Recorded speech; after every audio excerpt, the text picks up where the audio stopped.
Hello students, welcome to Chaturvedi coaching classes. मैं R N. Chaturvedi, assistant professor of chemistry. तो students, आज के इस लेक्चर में मैं आप लोगों के सामने डिस्कशन करूंगा कार्बोनाइल समूह की संरचना के बारे में। मतलब जो कार्बोनाइल ग्रुप होते हैं उनकी क्या स्ट्रक्चर होती है, इस टॉपिक के बारे में मैं आप लोगों के सामने डिस्कशन करूंगा। और आज के इस लेक्चर में इस टॉपिक को मैं आप लोगों के लिए बिल्कुल कंप्लीट करवा दूंगा। तो देखो, कार्बोनाइल समूह की स्ट्रक्चर को बताने से पहले मैं आप लोगों के लिए ऑर्गेनिक कंपाउंडों में संकरण निकालना बता देता हूं कि ऑर्गेनिक कंपाउंडों में हम संकरण किस तरीका से निकालते हैं। क्योंकि अगर आप लोगों के ऑर्गेनिक कंपाउंडों में संकरण निकालना आ गया, ठीक है ना, तो आप लोगों को कार्बोनाइल समूह की संरचना भी बहुत अच्छी तरीका से समझ में आ जाएगी। क्योंकि कार्बोनाइल समूह की संरचना में जो मैं बात करूंगा वो मैं बात करूंगा संकरण के बारे में, उसकी आकृति के बारे में और बंधकोण के बारे में। इसलिए सबसे पहले मैं आप लोगों के लिए ऑर्गेनिक कंपाउंड में संकरण निकालना बता देता हूं। और ऑर्गेनिक कंपाउंड में संकरण निकालने के लिए मैं इतनी शानदार ट्रिक बताऊंगा, उस ट्रिक से आप लोग कैसे भी ऑर्गेनिक कंपाउंडों का आसानी से संकरण निकाल सकते हो। देखो, मैं आप लोगों के लिए बता देता हूं, इससे पहले वाले लेक्चर में मैंने आप लोगों के लिए ऑर्गेनिक कंपाउंडों का आईयूपीसी नोमेनक्लेचर की ट्रिक बताई थी। उस ट्रिक से आप लोग कैसे भी ऑर्गेनिक कंपाउंड का आईयूपीसी पद्धति में नोमेनक्लेचर कर सकते हो, ठीक है ना। तो आज के इस लेक्चर में मैं आप लोगों के लिए ऑर्गेनिक कंपाउंडों का संकरण निकालना बताऊंगा कि ऑर्गेनिक कंपाउंडों का हम संकरण किस तरीका से निकालते हैं। और यहां पर भी मैं आप लोगों के लिए ट्रिक बताऊंगा, इस ट्रिक से आप लोग कैसे भी ऑर्गेनिक कंपाउंडों का आसानी से संकरण निकाल सकते हो, ठीक है ना। तो अब मैं आप लोगों के सामने ट्रिक को बता रहा हूं, तो देखो ट्रिक को ध्यान से समझना। ट्रिक आप लोगों की ये है कि यदि कार्बन परमाणु 4 सिंगल बॉन्डों से जुड़ा हुआ हो तो उसका संकरण क्या होता है, sp3। यदि कार्बन परमाणु 3 सिंगल बॉन्डों से जुड़ा हुआ हो तो उसका संकरण क्या होता है, sp2। और यदि कार्बन परमाणु 2 सिंगल बॉन्डों से जुड़ा हुआ हो तो उसका संकरण क्या होता है, sp। एक बार दोबारा से मैं मेरी ट्रिक को बताता हूं, ठीक है ना। इसी ट्रिक से ही आप लोगों को ऑर्गेनिक कंपाउंडों का संकरण निकालना है। दोबारा से ट्रिक को बता रहा हूं मैं आप लोगों के लिए। ट्रिक आप लोगों की ये है कि यदि कार्बन परमाणु 4 सिंगल बॉन्डों से जुड़ा हुआ हो तो उसका संकरण क्या होता है, sp3। यदि कार्बन परमाणु 3 सिंगल बॉन्डों से जुड़ा हुआ हो तो उसका संकरण क्या होता है, sp2। और यदि कार्बन परमाणु 2 सिंगल बॉन्डों से जुड़ा हुआ हो तो उसका संकरण क्या होता है, sp। और पाई बंध कभी भी संकरण में भाग नहीं लेता, क्योंकि पाई बंध एक दुर्बल बॉन्ड होता है, एक वीक बॉन्ड होता है। इसलिए पाई बॉन्ड कभी भी संकरण में भाग नहीं लेता। संकरण में हमेशा सिग्मा बॉन्ड भाग लेता है, क्योंकि सिग्मा बॉन्ड एक मजबूत बॉन्ड होता है और जो बॉन्ड मजबूत होता है वही संकरण में भाग लेता है, ठीक है ना। लेकिन अब अगला क्वेश्चन ये निकलकर सामने आता है कि भाई पाई बॉन्ड के अंदर ऐसी क्या बात होती है जिसकी वजह से वो दुर्बल होता है, और सिग्मा बॉन्ड के अंदर ऐसी क्या बात होती है जिसकी वजह से वो प्रबल होता है। तो देखो, इस कॉन्सेप्ट का आप लोगों के लिए मैं रीजन दे देता हूं कि भाई पाई बॉन्ड के अंदर ऐसी क्या बात होती है जिसकी वजह से पाई बॉन्ड आप लोगों का दुर्बल होता है, मतलब वीक होता है। और सिग्मा बॉन्ड के अंदर ऐसी क्या बात होती है जिसकी वजह से वो प्रबल होता है, मतलब स्ट्रॉन्ग होता है। तो देखो, मैं आप लोगों के लिए बता देता हूं, जो सिग्मा बॉन्ड होता है उसमें ओवरलैपिंग ज्यादा होती है, और जिस बॉन्ड में ओवरलैपिंग ज्यादा होती है वो बॉन्ड क्या होता है, सॉलिड होता है। और ये बात आप हमेशा ध्यान में रखना कि पहला बॉन्ड हमेशा सिग्मा ही बनता है, ठीक है ना। तो जो पहला बॉन्ड बनता है उसमें ओवरलैपिंग क्या होती है, ज्यादा होती है। तो जिस बॉन्ड में जितनी ज्यादा ओवरलैपिंग होगी वो बॉन्ड उतना ही ज्यादा सॉलिड होगा। जबकि पाई बॉन्ड का निर्माण सिग्मा बॉन्ड बनने के बाद होता है तो उसमें ओवरलैपिंग कम होती है, और यदि पाई बॉन्ड में ओवरलैपिंग कम होती है तो वो बॉन्ड आप लोगों का क्या होता है, दुर्बल होता है, वीक होता है, ठीक है ना। और संकरण में हमेशा सिग्मा बॉन्ड भाग लेता है, मतलब एक मजबूत बॉन्ड भाग लेता है, पाई बॉन्ड संकरण में भाग नहीं लेता। जैसे कि आप लोगों को पता है कि जो सिंगल बॉन्ड होता है, ठीक है ना, सिंगल बॉन्ड को हम क्या बोलते हैं, सिग्मा बॉन्ड बोलते हैं, ठीक है ना।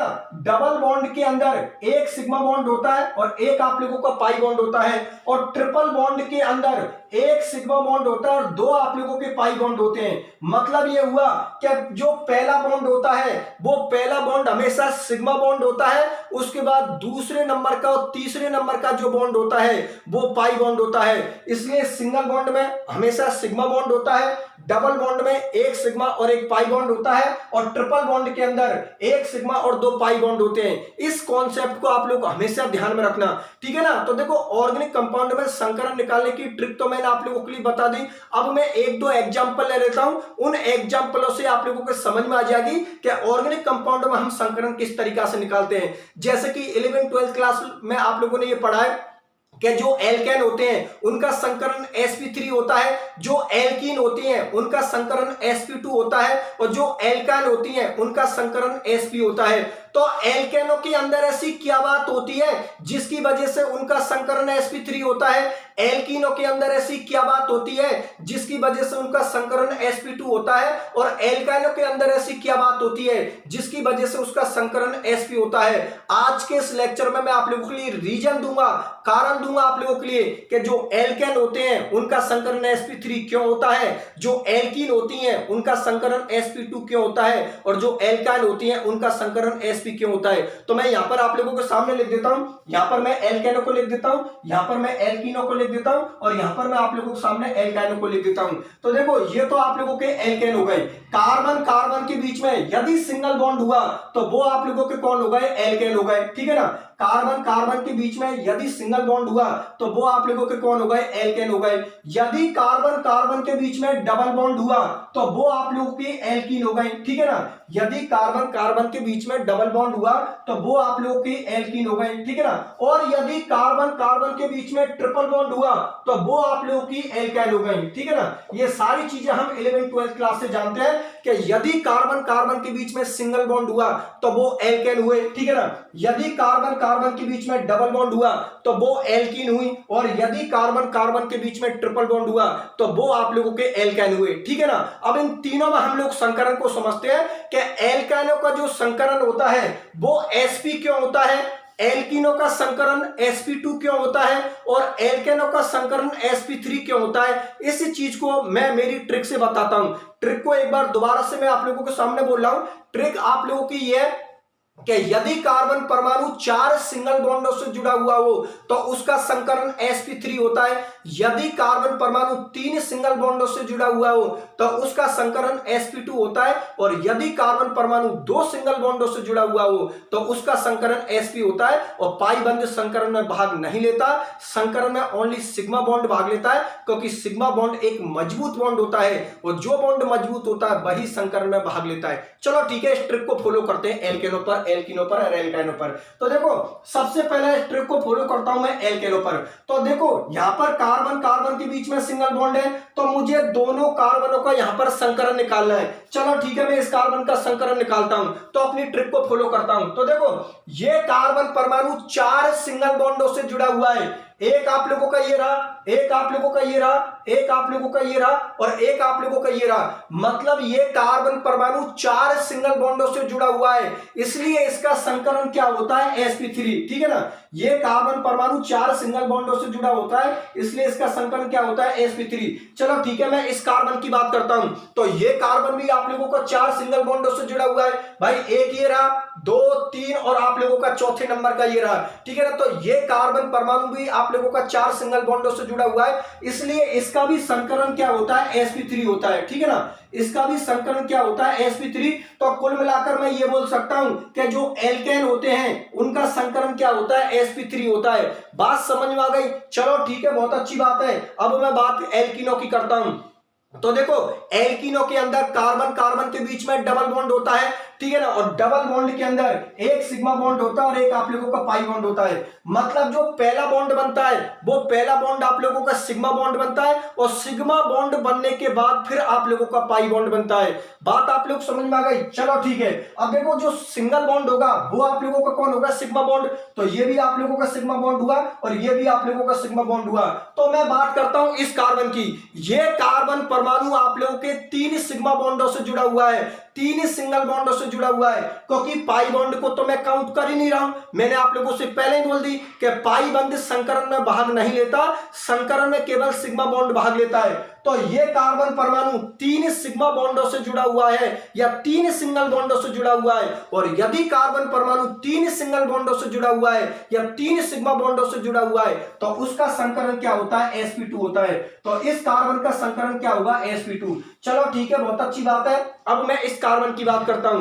तो ये कार्बन भी आप लोगों का 3 सिग्मा बॉन्डों से जुड़ा हुआ है। एक सिग्मा बॉन्ड आप लोगों का ये रहा, एक सिग्मा बॉन्ड आप लोगों का ये रहा, और एक सिग्मा बॉन्ड आप लोगों का ये रहा। और इस पाई बॉन्ड को तो हम काउंट कर ही नहीं रहे, क्योंकि पाई बंद तो संकरण में भाग लेता ही नहीं है। तो ये कार्बन परमाणु 3 सिंगल बॉन्डों से जुड़ा हुआ है, या ऐसे बोल सकते हो 3 सिग्मा बॉन्डों से जुड़ा हुआ है, इसलिए इसका संकरण भी क्या होता है, sp2 होता है। तो कुल मिलाकर मैं ये बोल सकता हूं कि जो एल्कीन होती है उनका संकरण क्या होता है, sp2 होता है। बात आप लोगों को समझ में आ गई? चलो ठीक है, बहुत अच्छी बात है। अब मैं एल्काइनों के बारे में बात करता हूं। तो देखो, यहां पर मुझे इस कार्बन परमाणु का संकरण निकालना है और मुझे इस कार्बन परमाणु का संकरण निकालना है। तो इस कार्बन की बात करता हूं।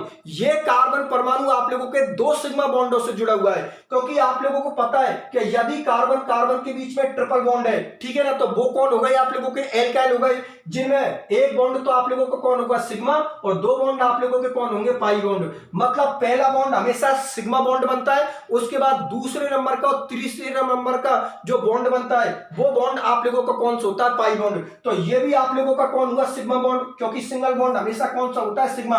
तो ये कार्बन परमाणु 2 सिंगल बॉन्डों से जुड़ा हुआ है, या ऐसे बोल सकता हूं ये कार्बन परमाणु 2 सिग्मा बॉन्डों से जुड़ा हुआ है, इसलिए इस कार्बन का जो संकरण होगा वो क्या होगा, आप लोगों का sp होगा।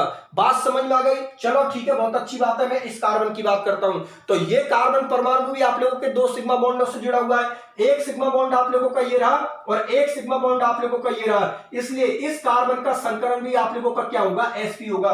बात आप लोग समझ में आ गई ना? तो कुल मिलाकर मैं ये बोल सकता हूं कि जो एल्काइल होते हैं उनका संकरण क्या होता है, sp होता है। बात आप लोग समझ में आ गई ना कि एल्काइलों का संकरण sp क्यों होता है, क्योंकि इनके अंदर जो कार्बन परमाणु होता है वो 2 सिग्मा बॉन्डों से जुड़ा होता है, और 2 सिग्मा बॉन्डों से जुड़ा होने की वजह से इनका संकरण sp होता है। बात आप लोग समझ में आ गई ना? तो अब आप लोगों को यह बात समझ में आ गई ना कि जो एल्केन होते हैं उनका संकरण sp3 क्यों होता है, और जो एल्कीन होती हैं उनका संकरण sp2 क्यों होता है, और जो एल्काइल होती है उनका संकरण sp क्यों होता है। ठीक है ना? इसके लिए आप हमेशा मेरी वाली ट्रिक को रखना कि यदि कार्बन परमाणु 4 सिंगल बॉन्डों से जुड़ा हुआ हो तो उसका संकरण sp3 होता है। यदि कार्बन परमाणु 3 सिग्मा बॉन्डों से जुड़ा हुआ हो तो उसका संकरण sp2 होता है, और यदि कार्बन परमाणु 2 सिग्मा बॉन्डों से या 2 सिंगल बॉन्डों से जुड़ा हुआ हो तो उसका संकरण क्या होता है, sp होता है। ठीक है ना? इस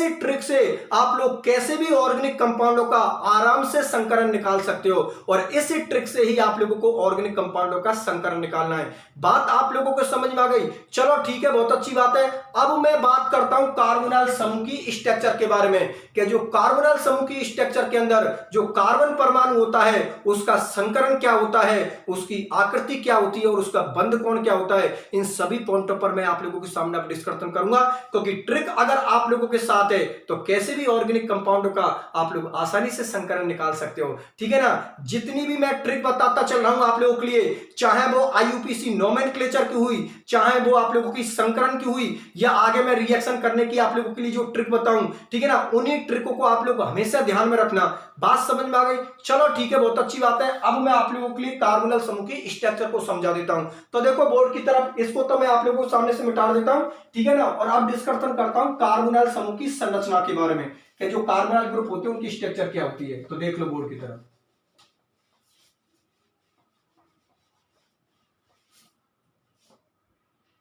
तो देखो मैं आप लोगों के सामने कार्बोनाइल समूह की स्ट्रक्चर को लिख देता हूं, ठीक है ना। स्ट्रक्चर को लिखने के बाद फिर मैं आप लोगों के लिए इसका संकरण बताऊंगा, इसकी आकृति बताऊंगा और इसका बंध कोण बताऊंगा।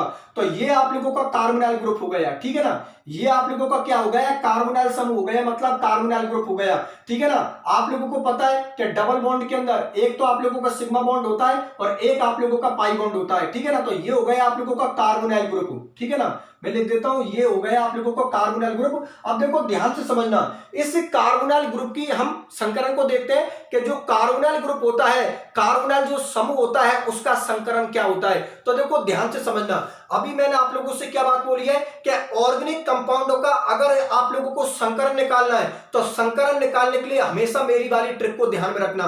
मैंने अभी आप लोगों के सामने ट्रिक क्या बोली थी कि यदि कार्बन परमाणु 4 सिंगल बॉन्डों से जुड़ा हुआ हो तो उसका संकरण sp3 होता है। यदि कार्बन परमाणु 3 सिग्मा बॉन्डों से या 3 सिंगल बॉन्डों से जुड़ा हुआ हो तो उसका संकरण sp2 होता है। और यदि कार्बन परमाणु 2 सिग्मा बॉन्डों से या 2 सिंगल बॉन्डों से जुड़ा हुआ हो तो उसका संकरण क्या होता है, sp होता है।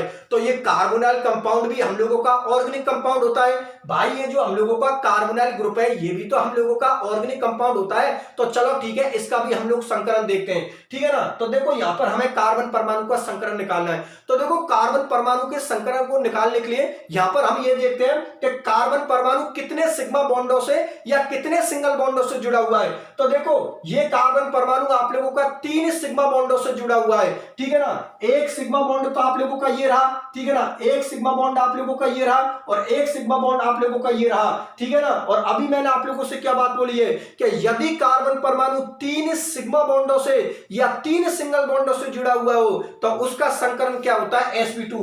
तो ये जो कार्बोनाइल ग्रुप होते हैं ना, ये जो कार्बोनाइल समूह होते हैं, इनका जो संकरण होता है, इनका जो संकरण होता है वो क्या होता है, sp2 होता है। बात आप लोग समझ में आ गई ना, क्योंकि ये कार्बन परमाणु 3 सिग्मा बॉन्डों से या 3 सिंगल बॉन्डों से जुड़ा हुआ है, इसलिए जो कार्बोनाइल ग्रुप होते हैं उनमें जो कार्बन परमाणु होता है वो sp2 संकृत अवस्था में होता है। मैं आप लोगों के सामने यहां पर लिख देता हूं, ये जो कार्बोनाइल ग्रुप होता है इसका संकरण क्या निकला है आप लोगों का, sp2, ठीक है ना। जिनका संकरण sp2 होता है उनकी आकृति क्या होती है, समतल त्रिभुजाकार, ठीक है ना। समतल त्रिभुजाकार मतलब ट्राइगोनल प्लेनर, ठीक है ना। समतल त्रिभुजाकार मतलब ट्राइगोनल प्लेनर। और इनका जो बंद कोण होता है, ठीक है ना, बंद कोण मतलब इनका जो बॉन्ड एंगल होता है वो कितना होता है, 120 डिग्री।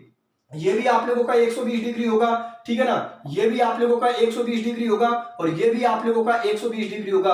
मेरी बात आप लोग समझ में आ गई ना। एक बार मैं फिर से आप लोगों के लिए बता देता हूं कि जो कार्बोनाइल ग्रुप होते हैं उनमें कार्बन परमाणु sp2 संकृत अवस्था में होता है, क्योंकि यहां पर कार्बन परमाणु 3 सिग्मा बॉन्डों से जुड़ा हुआ है, इसलिए इसका संकरण क्या होता है, sp2 होता है, ठीक है ना। और आप लोगों को पता है कि जिनका संकरण sp2 होता है उनकी आकृति समतल त्रिभुजाकार होती है, अर्थात ट्राइगोनल प्लेनर होती है, और उनका जो बंद कोण होता है वो 120 डिग्री होता है। बात आप लोग समझ में आ गई, चलो ठीक है, बहुत अच्छी बात है। तो ये तो कार्बोनाइल समूह की आप लोगों की स्ट्रक्चर हो गई। अब मैं आप लोगों के लिए एक पॉइंट और बता देता हूं, ये पॉइंट भी आप लोगों का इंपॉर्टेंट है कि जो कार्बोनाइल ग्रुप होता है वो ध्रुवीय होता है। मतलब जो कार्बोनाइल ग्रुप होता है वो आप लोगों का पोलर होता है, क्योंकि यहां पर कार्बन से आप लोगों का ऑक्सीजन एटम जुड़ा हुआ है। और हम अच्छी तरीका से जानते हैं कि ऑक्सीजन एटम की विद्युत ऋणता मतलब इलेक्ट्रोनेगेटिविटी कार्बन से क्या होती है, ज्यादा होती है। तो कार्बन पर तो पार्शियल पॉजिटिव चार्ज आ जाता है और ऑक्सीजन पर पार्शियल नेगेटिव चार्ज आ जाता है। बिल्कुल सही बात है, आप लोगों को पता है ये जो आप लोगों का कार्बन और ये ऑक्सीजन डबल बॉन्ड से जुड़ा हुआ है। तो डबल बॉन्ड में एक तो सिग्मा बॉन्ड होता है और एक आप लोगों का पाई बॉन्ड होता है। पाई बॉन्ड दुर्बल बॉन्ड होता है, वीक बॉन्ड होता है। तो ये बॉन्ड आप लोगों का टूट जाता है, ठीक है ना। इसका रीजन ये होता है कि कार्बन से ज्यादा विद्युत ऋणता किसकी होती है, ऑक्सीजन की होती है। तो बॉन्ड के इलेक्ट्रॉन ऑक्सीजन की तरफ शिफ्ट हो जाते हैं। तो कार्बन पर तो पार्शियल पॉजिटिव चार्ज आ जाता है और ऑक्सीजन पर पार्शियल नेगेटिव चार्ज आ जाता है। मैं आप लोगों के सामने शो कर देता हूं, देखो ये आप लोगों का कार्बोनाइल ग्रुप हो गया, ठीक है ना। ये आप लोगों का कार्बोनाइल ग्रुप हो गया।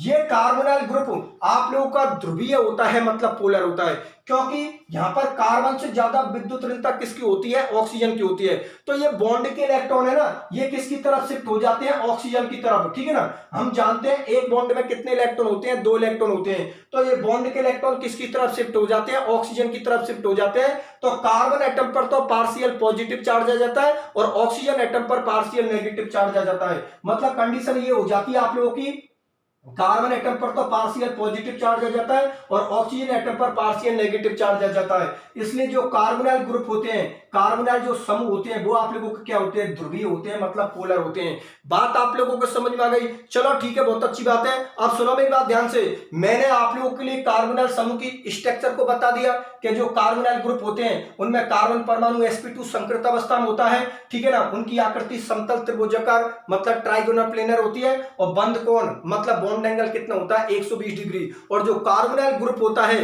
वो आप लोगों का ध्रुवीय होता है, मतलब पोलर होता है, क्योंकि यहाँ पर कार्बन से ज्यादा विद्युत ऋणता किसकी होती है, ऑक्सीजन की होती है। तो कार्बन पर तो पार्शियल पॉजिटिव चार्ज आ जाता है और ऑक्सीजन पर पार्शियल नेगेटिव चार्ज आ जाता है। बात आप लोगों को समझ में आ गई? चलो ठीक है, बहुत अच्छी बात है। अब मैं आप लोगों के लिए कार्बोनाइल ग्रुप की इलेक्ट्रॉनिक स्ट्रक्चर को और बता देता हूं कि कार्बोनाइल ग्रुप की जो इलेक्ट्रॉनिक स्ट्रक्चर होती है वो कैसी होती है। तो चलो ठीक है, इसको तो मैं आप लोगों के सामने से मिटा देता हूं और अब मैं कार्बोनाइल ग्रुप की इलेक्ट्रॉनिक स्ट्रक्चर को और बता देता हूं आप लोगों के लिए। तो देखिए बोर्ड की तरफ, कार्बोनाइल ग्रुप की इलेक्ट्रॉनिक स्ट्रक्चर को भी देख लो।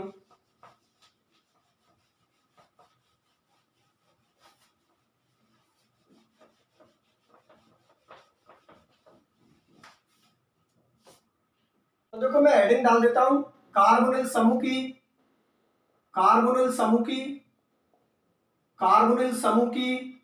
इलेक्ट्रॉनिक संरचना, कार्बोनिल समूह की इलेक्ट्रॉनिक संरचना, ठीक है ना। कार्बोनिल समूह की इलेक्ट्रॉनिक संरचना मतलब इलेक्ट्रॉनिक स्ट्रक्चर। तो देखो कार्बोनाइल ग्रुप की इलेक्ट्रॉनिक स्ट्रक्चर हम किस तरीका से बनाते हैं वो मैं आप लोगों के लिए बता देता हूं। तो जैसा कि उसके नाम से पता लग रहा है, कार्बोनिल समूह की इलेक्ट्रॉनिक संरचना मतलब इस स्ट्रक्चर में हम लोगों को इलेक्ट्रॉन शो करने हैं। तो इलेक्ट्रॉनों को किस तरीका से शो करते हैं वो मैं आप लोगों के लिए समझा देता हूं। तो देखो मैं यहां पर आप लोगों के लिए कार्बोनाइल कंपाउंड की बॉन्ड स्ट्रक्चर को लिख देता हूं, ठीक है ना। ये कार्बोनाइल ग्रुप की बॉन्ड स्ट्रक्चर को लिख देता हूं, मतलब इसके अंदर मैंने आप लोगों के सामने बॉन्ड को शो कर दिया, ठीक है ना। और हम जानते हैं कि ऑक्सीजन एटम पर कितने लोन पेयर होते हैं, 2 लोन पेयर होते हैं। एक लोन पेयर मैंने यहां पर शो कर दिया और एक लोन पेयर मैंने आप लोगों के सामने यहां पर शो कर दिया, ठीक है ना। और हम ये भी जानते हैं कि एक बॉन्ड में कितने इलेक्ट्रॉन होते हैं, 2 इलेक्ट्रॉन होते हैं। तो बॉन्ड के इलेक्ट्रॉनों को भी मैं आप लोगों के सामने शो कर देता हूं। देखो एक बॉन्ड में कितने इलेक्ट्रॉन होते हैं, 2 इलेक्ट्रॉन होते हैं। तो ये मैंने बॉन्ड के इलेक्ट्रॉनों को शो कर दिया, ठीक है ना। ये मैंने बॉन्ड के इलेक्ट्रॉनों को शो कर दिया। अब हम लोगों को इसकी इलेक्ट्रॉनिक स्ट्रक्चर को बनाना है, ठीक है ना। मतलब ये जो कार्बोनाइल ग्रुप है ना, इसकी हम लोगों को इलेक्ट्रॉनिक स्ट्रक्चर बनानी है। तो कुछ नहीं करना है, इस स्ट्रक्चर को आप लोगों को इलेक्ट्रॉन फॉर्म में लिखना है। किस तरीका से लिखोगे वो मैं आप लोगों के लिए बता देता हूं। तो देखो यहां पर आप लोगों का कार्बन से जो ऑक्सीजन एटम जुड़ा हुआ है वो डबल बॉन्ड से जुड़ा हुआ है। और हम जानते हैं कि एक बॉन्ड में कितने इलेक्ट्रॉन होते हैं, 2 इलेक्ट्रॉन होते हैं। तो दोनों बॉन्ड के इलेक्ट्रॉनों को मैं शो कर देता हूं, ठीक है ना। ये दोनों बॉन्ड के इलेक्ट्रॉनों को मैंने आप लोगों के सामने शो कर दिया। ऑक्सीजन एटम के पास में 2 लोन पेयर होते हैं आप लोगों के, उनको भी मैंने आप लोगों के सामने शो कर दिया, ठीक है ना। और इस बॉन्ड के इलेक्ट्रॉनों को मैंने आप लोगों के सामने यहां पर शो कर दिया और इस बॉन्ड के इलेक्ट्रॉनों को मैंने आप लोगों के सामने यहां पर शो कर दिया, ठीक है ना। ये जो आप लोगों की स्ट्रक्चर है ये आप लोगों की कार्बोनाइल समूह की इलेक्ट्रॉनिक संरचना है। मैं लिख देता हूं आप लोगों के लिए, ये जो कार्बोनाइल ग्रुप होता है ना, जो आप लोगों का कार्बोनाइल ग्रुप होता है, तो कार्बोनाइल ग्रुप की इलेक्ट्रॉनिक संरचना है, ठीक है ना। इलेक्ट्रॉनिक संरचना है आप लोगों की, कार्बोनाइल समूह की इलेक्ट्रॉनिक संरचना है। एक बार फिर से मैं आप लोगों के लिए एक्सप्लेन कर देता हूं, देखो ध्यान से समझना। यहां पर नाम से पता लग रहा है कि हम लोगों को कार्बोनाइल ग्रुप की इलेक्ट्रॉनिक स्ट्रक्चर को बनाना है। तो कुछ नहीं करना है, उस स्ट्रक्चर में हम लोगों को इलेक्ट्रॉनों को शो करना है। तो ये तो कार्बोनाइल ग्रुप की बॉन्ड स्ट्रक्चर हो गई, मतलब मैंने बॉन्डों को शो कर रखा है। और हम अच्छी तरीका से जानते हैं कि एक बॉन्ड में 2 इलेक्ट्रॉन होते हैं। तो कुछ नहीं करना है, यहां पर कार्बन और ऑक्सीजन के बीच में आप लोगों का डबल बॉन्ड है। तो देखो एक बॉन्ड में 2 इलेक्ट्रॉन होते हैं, इस बॉन्ड के इलेक्ट्रॉन तो मैंने आप लोगों के सामने यहां पर शो कर दिए और इस बॉन्ड के इलेक्ट्रॉन मैंने आप लोगों के सामने यहां पर शो कर दिए, ठीक है ना। ऑक्सीजन के पास में 2 लोन पेयर होते हैं, एक लोन पेयर ऑक्सीजन का मैंने ये लिख दिया और एक लोन पेयर मैंने ऑक्सीजन का ये लिख दिया, ठीक है ना। इस बॉन्ड के इलेक्ट्रॉनों को मैंने यहां पर शो कर दिया और इस बॉन्ड के इलेक्ट्रॉनों को मैंने यहां पर शो कर दिया, ठीक है ना। और ये जो स्ट्रक्चर बनी है ये आप लोगों के कार्बोनाइल ग्रुप की इलेक्ट्रॉनिक संरचना है। बात आप लोगों को समझ में आ गई? चलो ठीक है, बहुत अच्छी बात है। और इसी के साथ आप लोगों के ये कार्बोनाइल समूह की इलेक्ट्रॉनिक संरचना वाला टॉपिक भी कंप्लीट होता है, ठीक है स्टूडेंट्स। तो आज के लेक्चर को मैं यहीं तक रखता हूं, जुड़े रहिए मेरे साथ, मिलता हूं अगले लेक्चर में। धन्यवाद।